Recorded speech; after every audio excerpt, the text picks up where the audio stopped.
Sunday, July the 23rd, and I actually did go out in this stuff. The wind is blowing.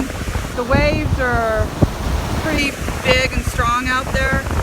And, you know, it was a little challenging, but it wasn't nothing that I haven't paddled in before. But my eye is sort of weeping, and I was having a hard time seeing from that side.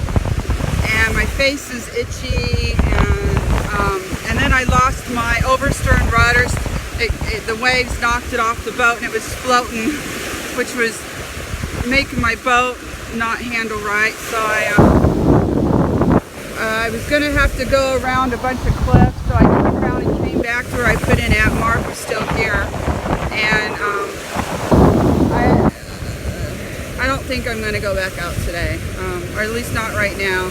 It's 1 o'clock in the afternoon. It's probably like the worst time to go out anyways. I'm going to wait till about 5 or 6, come back, see if the conditions are a little bit better, and try again, and go back to the cabin and put some ice on my eye, and maybe my eye will feel better. It just isn't worth it right now.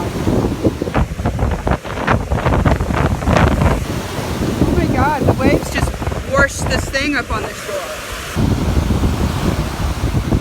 The waves just washed this up on the shore. This wasn't here a minute ago. I was out there paddling with this floating around out there under the waves. Shit. Anyways.